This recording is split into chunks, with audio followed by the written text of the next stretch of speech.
Hey everyone, it's low carb and keto nutrition specialist Amy Berger bringing you the one and only Keto Without the Crazy. Is protein ruining your keto diet? Quite a provocative title, huh? We've got to talk about the protein. I'm going to include in the notes for this video 2 links to videos I did previously about protein. One of them is about how women typically do not eat enough protein, and the other one was about high protein diets and what that even means, and do we need to worry about them, and all that stuff. Please do take the time to watch those if you're new to my channel and you haven't seen them before. 2 videos about protein linked to in the notes. So I stand by what I said in those videos. Both of those videos very strongly encourage people to either eat more protein or just stop being so afraid of protein, right? Stop worrying that protein is going to turn into sugar, kick you out of ketosis. Oh, the nails on a chalkboard phrase for me. Because I have come across so many people, so many clients who were skimping on protein to their detriment and to the detriment of the goals they were trying to achieve. And I've said that in over a decade as a keto nutritionist, almost never has the issue been that somebody was eating too much protein. But it's almost never, not never, never. There are some cases, some contexts in which protein does need to be limited a little bit.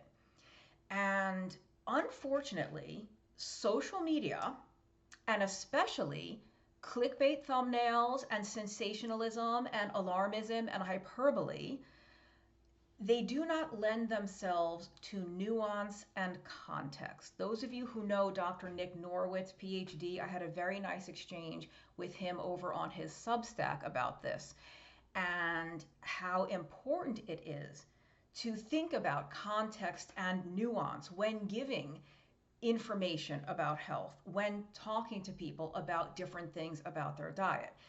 Because very rarely is the answer always yes or always no or definitely do this, definitely don't do that.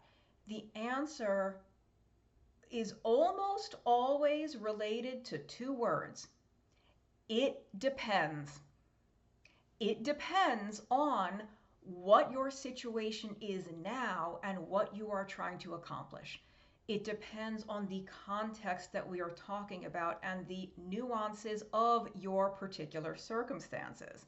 So let's talk today about times when you do need to be a little careful about your protein intake and why excess protein intake, and that's very difficult to define, but excess for you might be interfering with the results you're trying to get from a ketogenic diet. And if you've been following me for a while, you know I often say low carb or keto diet. Here I am specifically saying ketogenic diet. When and how might too much protein for you be interfering with the results you're trying to get from a ketogenic diet? And this topic was inspired by a friend of mine. If you're watching this, you know who you are. And thank you. I'm not going to reveal your name, but you know who you are. So for most people, depending on why you're doing a low carb or ketogenic diet, for most people doing a low-ish, very low carb diet or carnivore diet, if your main goal is something like weight loss, fat loss, reversing type 2 diabetes, reversing metabolic syndrome, lowering your blood pressure, reversing PCOS, getting rid of non-alcoholic fatty liver, improving your skin, this huge list of things that we know that dietary carbohydrate restriction is good for, then you probably don't have to worry about protein. Meaning you don't have to worry that you're going to eat too much protein. For most of those cases, protein is absolutely your friend. Protein is always your friend, but you're not going to run afoul of anything. You're not going to run into any difficulty because you're eating a large, generous amount of protein. But if you are using a ketogenic diet, strict keto, for something like epilepsy or a mental health concern, anxiety, depression, bipolar disorder, schizophrenia, cancer, also adjunct therapy for cancer, but that's a very touchy subject, so I hesitate to get into that. But if you are using a strict ketogenic diet to manage a severe medical condition, then you might need to be careful about the protein. And it's because protein is what they call anti-ketogenic. It inhibits the production of ketones, so that's anti-ketogenic. This is why in the epilepsy world, right, the ketogenic diet was originally formulated as a diet to treat epilepsy before anti-seizure medications were developed, in order to prevent or significantly reduce the frequency and severity of seizures. People with epilepsy didn't just have to limit the carbs, they had to limit protein. And so when you hear the phrase a 4-to-1 keto diet or a 3-to-1 keto diet, and they talk about these ratios, that comes from the epilepsy keto world. And a 4-to-1 diet is a ratio of 4 parts fat to 1 part combined carbohydrate and protein. So you're eating lots of fat and you're severely limiting carbs and also limiting protein. 4 parts fat to 1 part combined carbs and protein. 3-to-1 is just 3 parts fat to 1 part carb and protein combined. So why is protein limited? It's not because it turns into sugar. Amino acids, which are the building blocks of proteins, can be converted into glucose, but this doesn't happen just because you eat a huge honkin' ribeye steak or a huge honkin' piece of fish. It's, crack open a biochem textbook. These pathways are pretty complex. It doesn't just happen cause I ate a lot of protein. There's a lot of things that have to go on to convert amino acids into glucose. The reason protein is anti-ketogenic or needs to be limited or managed, limited is a touchy word, the reason you might have to control your protein intake is because protein elicits an insulin response. And you all know I'm very careful with my language. I'm a writer, so I said insulin response, not an insulin spike. Oh, the S word and other nails on a chalkboard. Protein does not spike insulin the way something like a can of soda does, like refined sugar, but it does have a slight increase in insulin. It's supposed to. That's normal. That's not pathological. That's not a harmful, disease state thing. Protein, that's what happens when the human body ingests protein, and it's totally fine. But if you have a medical condition that responds best or improves best, your symptoms are controlled best, when you are in a state of ketosis, not just eating low-ish carb, but actually in ketosis, and maybe not just in ketosis, but are maintaining above a certain threshold of ketone level. So in your blood, maybe, for example, maybe you notice that you feel best or your symptoms are best reduced or controlled when your ketone level is above 1.5 millimolar in the blood or above 2.0 millimolar or whatever it is, then you have to be careful with the protein because insulin has a huge role in controlling ketogenesis, in controlling the production of ketones. I know some of you probably think that it's your blood sugar or your blood glucose that controls ketones. Like, oh, if my blood sugar rises too high, I'm going to be out of ketosis. No, that is not the case, and I'll give you a very clear example as to why that's not the case. Somebody with type 1 diabetes, uncontrolled type 1 diabetes, will, if you are in a state of ketoacidosis, you have sky-high blood sugar and sky-high ketones. If sky high blood sugar put the brakes on making ketones, ketoacidosis would not exist. It would not be a thing, because no matter how high your blood sugar rose, it would lower the ketones, but it doesn't. And type 1 diabetes is the prime example of that. Again, they have super high glucose and super high ketones when they are in ketoacidosis. So it's not the glucose that controls, that lowers the ketones or kind of stops the ketones. It's the insulin.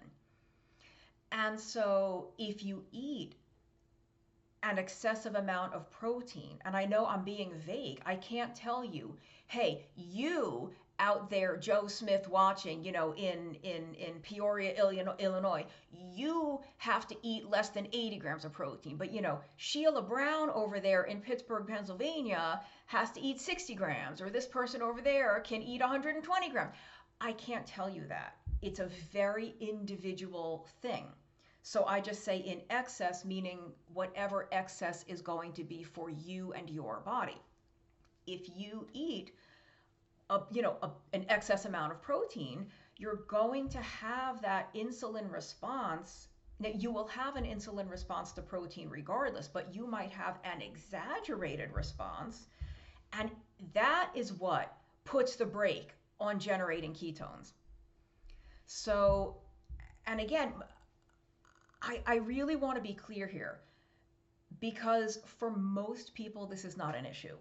For most people, especially the people who come to me who are like really struggling with weight loss or, blood sugar or something, for most of that, protein, you don't have to worry about protein. Most people, I've had so many people who I encourage to eat more protein.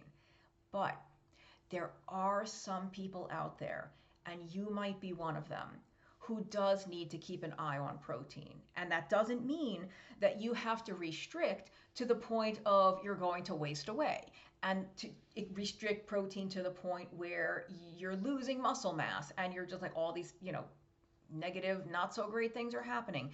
It's not that you need to skimp and go crazy, but you have to be a little more aware of how much protein you are eating. And this kind of brings me to a separate but related issue. If you've been doing keto for a while and you're not happy with the results you want, I generally don't recommend measuring ketones, because I think it can be crazy making. And who am I? Keto without the crazy. There's a link to the merch store in the notes below if you want to grab yourself some keto without the crazy swag. But so measuring ketones can be neurosis inducing. It can make you really anxious and really nervous and worried, but it can be helpful in what? In certain contexts, depending on the situation. I have had clients who I recommended to stop measuring ketones, and then I've had other people who I recommended to start measuring ketones.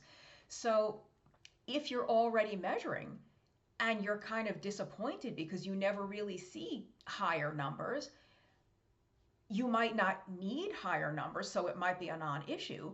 But if you have some conditions or some, nagging little symptoms that aren't really going away, and you don't know why, and you're a little bit frustrated and disappointed because you're not reaching those deeper ketone levels, assess your protein intake.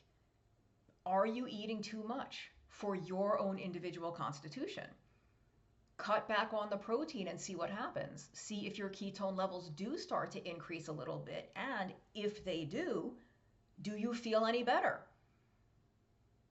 If you have those nagging little symptoms, are they starting to go away when you are at those slightly higher ketone levels?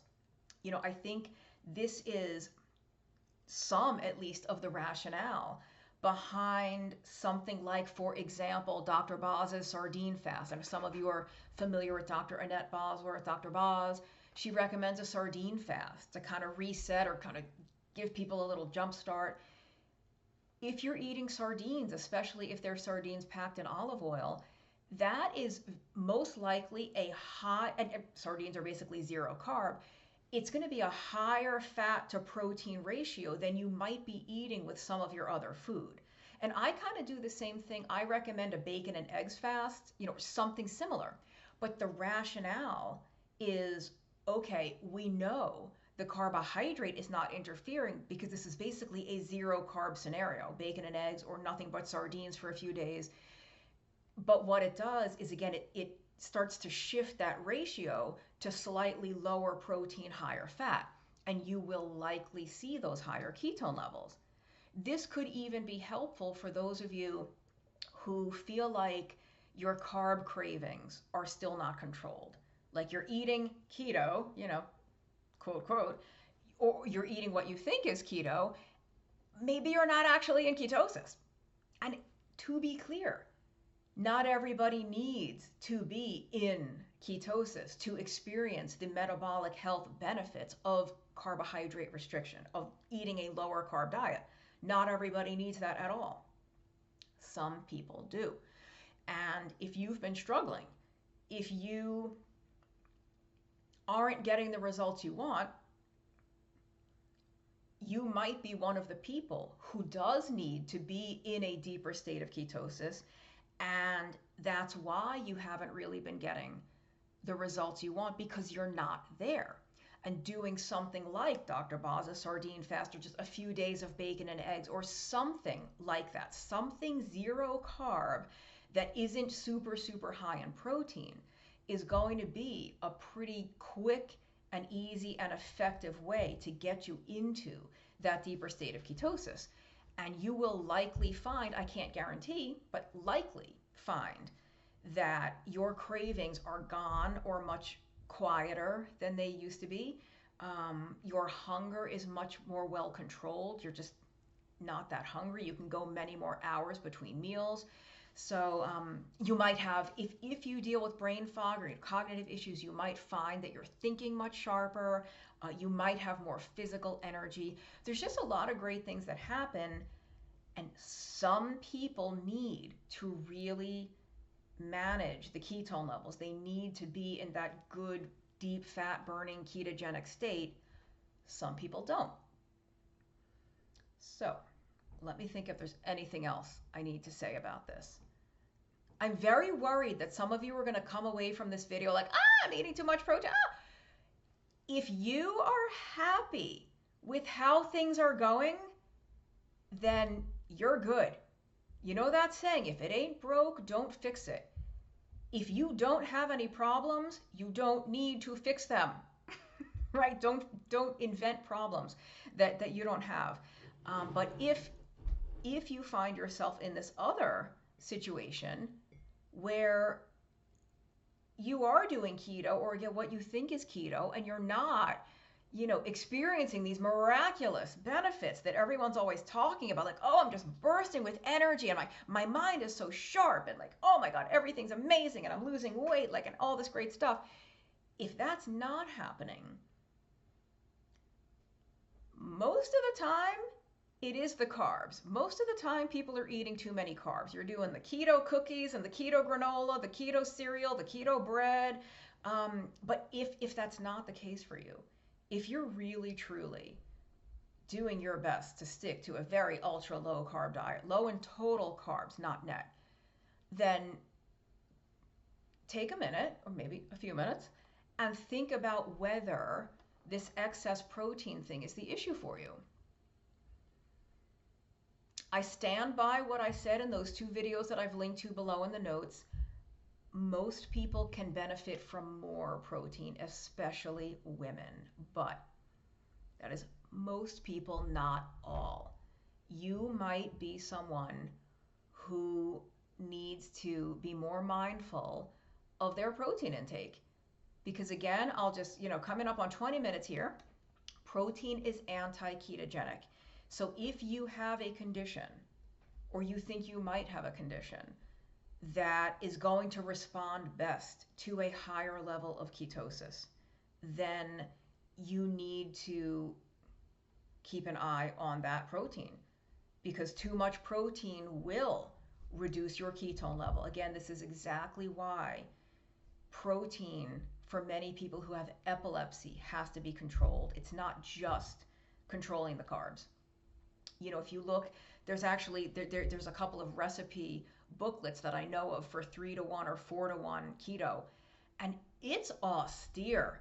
That is no joke. If you have to follow that, I mean, you're eating like spoonfuls of cream cheese. Like it's delicious, but it's very restrictive. Like you're eating, you know, macadamia nuts, and you're just eating, you know, you're a lake of butter. You're eating like a small amount of protein drowned in a lake of butter. And again, delicious, but not that easy to stick to, because you cannot sit down to, you know, a 12-ounce nice thick cut pork chop. You can't sit down to that 16-ounce prime rib. It's too much protein. It's going to bring those ketone levels down too low for what those people need.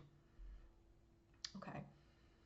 I hope I haven't just sent you all into a tailspin tizzy thinking, oh my God, I don't know what to eat, I don't know what to do. If you feel great, keep on feeling great, and do not worry about this for 1 second. But if you need help troubleshooting, if you're not getting where you want to go, book a consultation. I am available. What are you waiting for? There is a link to book calls with me, or to contact me, tell me more about your situation, in the notes for every video. So take a look down there in the notes if you are interested in getting individual one-on-one help. There's only so much I can say in a video, and it's why I have to be so careful and say, oh, it depends, or maybe you're in this situation, maybe you're not. Some people, this and that. Because I can't give you out there right now whose eyes I'm looking into, I don't know your exact situation. But if we work one-on-one, we have a lot more time to dig into the details and for me to give you customized advice for your situation. Okay?